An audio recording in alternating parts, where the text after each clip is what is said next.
out my psychosis. The cannabis blast my brain just like a 4/5. I'm an example of a gun, so if I'm fucked up on drugs, I'm a junkie with the gun. This is American Archipelago, and this is a podcast about prisons and the history of prisons, about the prison industrial complex. That it's a huge sector of the economy. It really is. And people, when we talk about criminal justice reform and all that, we don't even talk about the underlying fact that on both sides of the law, for or against, there are shitloads of jobs, there's shitloads of money, of income being generated through the black market, whether it's drugs or guns or one of these. I'm going to share stories about all of them right here. But comes down to a sociological principle where you have conventional means and unconventional means and ends. So, and this is, but if you were denied the conventional path, it's not like you're just, oh, well, that's cool. I'm just going to be mired in poverty for the rest of my life. I'm going to do what I need to do. I'm going to get where I need to get. And that is the mentale. That is what the fuck winds you up in prison if you are a nonviolent offender. Is I'm going to get there, and I don't give a fuck what you say. Like 50 Cent said, get rich or die trying. But all seriousness, I was like, yay, I got this pod that I'm doing, but nobody knows who the fuck I am, what I'm about. So I'm just going to spit some stories at y'all, because it's all public record.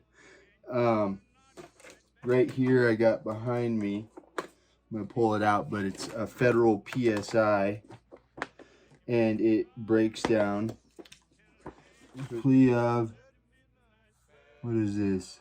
Sorry. I better read it myself. Oh, here we go. This one is transportation of illegal aliens for profit, a Class C felony, yada, yada, yada. So smuggling people in the country. That is one of 3 felonies and one of maybe 14 I've been charged with. And I've got them all right here.